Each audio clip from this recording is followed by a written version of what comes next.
नमस्कार दोस्तों, आज बात करेंगे बजट 2022 के हाइलाइट्स के बारे में। समझेंगे दोस्तों कि गवर्नमेंट ने क्या क्या अनाउंसमेंट किया है बजट 2022 में, जो कि 1 फरवरी 22 को आज बजट अनाउंस किया गया। तो समझेंगे कि क्या क्या अनाउंसमेंट है। इसको समझने के लिए बने रहे मेरे साथ वीडियो के एंड तक।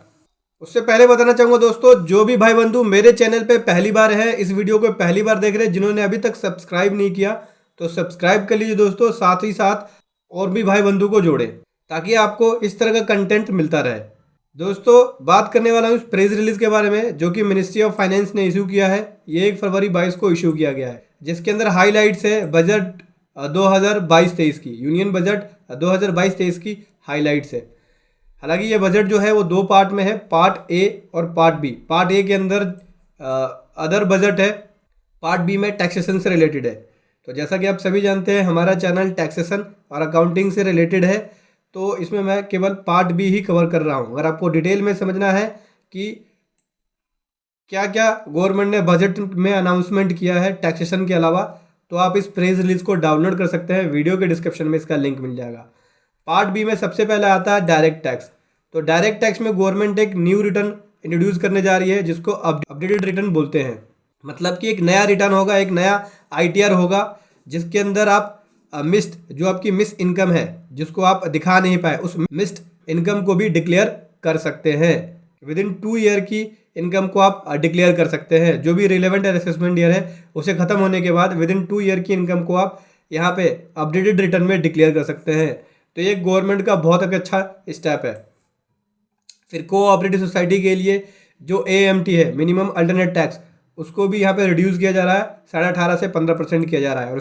और जो सरचार्ज है इनके लिए, कोऑपरेटिव सोसाइटीज़ के लिए 12 से 7% किया जा रहा है। लेकिन इसमें कंडीशन ये है, जिनकी टर्नओवर 1 करोड़ से 10 करोड़ के बीच में है, उनके लिए ये बेनिफिट मिल जाएगा।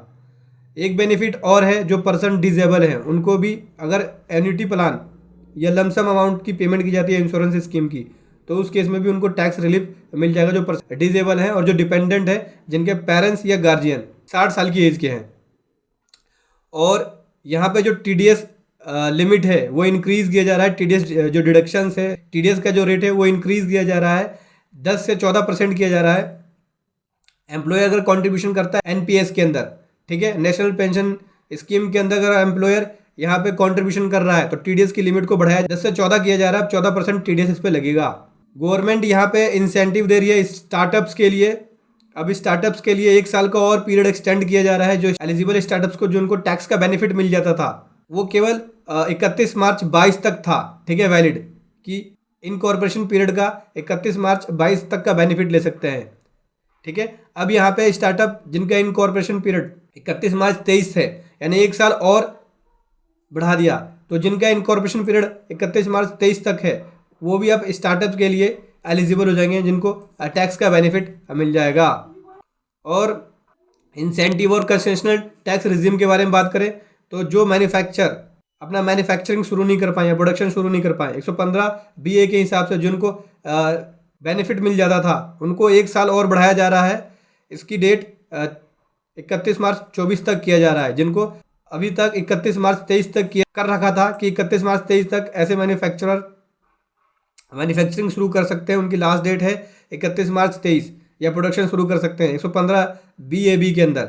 अब वो 31 मार्च 24 तक अपनी प्रोडक्शन या मैन्युफैक्चरिंग शुरू कर सकते हैं। उसके बाद एक स्कीम और है, टैक्सेशन स्कीम, जो कि वर्चुअल डिजिटल एसेट्स से है। वर्चुअल डिजिटल एसेट्स है, जैसे कि क्रिप्टो करेंसी हो गया। तो गवर्नमेंट यहाँ पे एक स्पेसिफाइड टैक्स रिजीम लेके आ रही है वर्चुअल डिजिटल एसेट्स के लिए, ठीक है। तो अगर कोई भी इनकम यहाँ पे वर्चुअल डिजिटल एसेट्स को ट्रांसफर किया जाता है, उसके वजह से बनता है, तो उस केस में 30% का टैक्स लग जाएगा। जैसे क्रिप्टो करेंसी एक वर्चुअल डिजिटल एसेट्स है, तो उस केस में 30% का टैक्स लग जाएगा। और कोई भी एक्सपेंडिचर अलाउंस, उसका डिडक्शन नहीं मिलेगा इस तरह की इनकम को कंप्यूट करते वक्त, केवल कॉस्ट ऑफ एक्विजिशन को छोड़ के। और अगर लॉस होता है वर्चुअल डिजिटल एसेट्स के ट्रांसफर के वजह से, तो वो किसी और अदर इनकम में सेट ऑफ नहीं हो सकता। और यहाँ पे TDS का प्रोविजन भी है। अगर पेमेंट किया जा रहा है जो ट्रांसफर की गई है वर्चुअल डिजिटल एसेट्स की वजह से, तो उस केस में 1% का TDS भी काटा जाएगा। अगर यहाँ पे वर्चुअल डिजिटल एसेट्स गिफ्ट के रूप में दिया जा रहा है, तो जो यहाँ पे रिसिपेंट होगा टैक्स की लायबिलिटी उसके ऊपर आएगी। लिटिगेशन मैनेजमेंट की बात करें तो लिटिगेशन मैनेजमेंट के अंदर भी यहाँ पे अनाउंसमेंट है। यहाँ पे गवर्नमेंट ये कहना चाहती है कि कोई भी क्वेश्चन लॉ के अंदर आइडेंटिकल होता है, अगर वो हाई कोर्ट या सुप्रीम कोर्ट में पेंडिंग है, तो डिपार्टमेंट उस सेम क्वेश्चन पे अपील जो है वो एक्सेप्ट नहीं करेगी, अपील को डेफर्ड कर देगी जब तक उस तरह के क्वेश्चन के ऊपर डिसीजन नहीं आ जाए कोर्ट का। इससे क्या होगा, रिपीटेड लिटिगेशन का जो मैटर है वो रिड्यूस होगा। उसके बाद करें रेशनलाइज ऑफ सरचार्ज के बारे में, तो सरचार्ज जो है एओपी का वो 15% तक कर रही है, ठीक है, 15% तक लगेगा, कैप्ट कर रही है, रेशनलाइज कर रही है। उसके बाद बात करें दोस्तों, यहाँ पे लॉन्ग टर्म कैपिटल गेन के ऊपर भी 15% तक का सरचार्ज किया जा रहा है, जो long term capital gain transfer of any type of assets की वजह से हुआ है। हेल्थ एजुकेशन सेस को, जो कि प्रॉफिट या इनकम के ऊपर है, बिजनेस एक्सपेंडिचर में कंसीडर नहीं किया जाएगा। और दोस्तों बिजनेस के अंदर कोई भी लॉस है, ठीक है, उसका सेट ऑफ अलाउ नहीं होगा। अगर सर्च या सर्वे के दौरान पाया जाता है कि कोई अनडिस्क्लोज इनकम है, तो उस केस में लॉस आप बिजनेस के अंदर सेट ऑफ नहीं कर पाएंगे। अब बात कर लेते हैं इनडायरेक्ट टैक्सेस के बारे में। तो जीएसटी के अंदर कुछ खास अनाउंसमेंट नहीं है, बस यहाँ पे जो रेवेन्यू की कलेक्शन है वो इस बार सही हुई है, ग्रोथ देखने को मिली है, उसके बारे में बस यहाँ पे बताया गया है। एसईजेड यूनिट के बारे में बात करें तो यहाँ पे एक एसईजेड यूनिट कस्टम एडमिनिस्ट्रेशन के लिए फुल्ली इम्प्लीमेंट किया जाएगा, जिसको कस्टम नेशनल पोर्टल पे ये आपको इम्प्लीमेशन दिखेगा। कस्टम के बारे में बात करें तो कुछ रेट्स है जिनका रिडक्शंस भी हुआ है, और कुछ यहाँ पे प्रपोजल्स भी है। करीब कुछ ऐसे आइटम है जिनका एग्जेम्पशंस है, 350 एग्जेम्पशंस एंट्री का प्रपोज है। जेम्स एंड ज्वेलरी की बात करें तो इसको बूस्ट करने के लिए गवर्नमेंट इसके रेट में, कस्टम ड्यूटी के रेट में रिडक्शन कर रही है, 5% तक कर रही है कस्टम ड्यूटी, ठीक है। और अब ज्वेलरी को आप ई कॉमर्स प्लेटफॉर्म के थ्रू भी एक्सपोर्ट कर सकते हैं।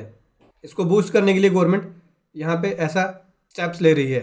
एमएसएमई की बात करें तो एमएसएमई के अंदर कस्टम ड्यूटी जो है वो 20% बढ़ा रही है गवर्नमेंट अम्ब्रेलाज के ऊपर, और जो पार्ट है उसके पार्ट्स के ऊपर एग्जेम्पशंस विड्रॉल कर रही है। एग्रीकल्चर सेक्टर के अंदर जो टूल्स है या इम्प्लीमेशंस है उसको भी रैशनलाइज किया जा रहा है, कस्टम ड्यूटी जो है उनके ऊपर। दोस्तों ये तो था प्रेस रिलीज, बाकी इसको इम्प्लीमेशन करने के लिए फाइनेंस बिल बनेगा, फिर फाइनेंस बिल पार्लियामेंट में पास होगा, फिर फाइनेंस एक्ट बनेगा, ठीक है। तो जैसे ही फाइनेंस बिल लाइव होता है या फाइनेंस एक्ट लाइव होता है तो मैं आपके सामने आने वाली वीडियो के माध्यम से फाइनेंस बिल लेके आऊँगा या फाइनेंस एक्ट लेके आऊँगा। तो चैनल के साथ ज़रूर बने रहें ताकि आपसे कोई भी अपडेट ना छूट पाए। वीडियो कैसी लगी ज़रूर बताएं। Thank you so much. जय हिंद, वंदे मातरम।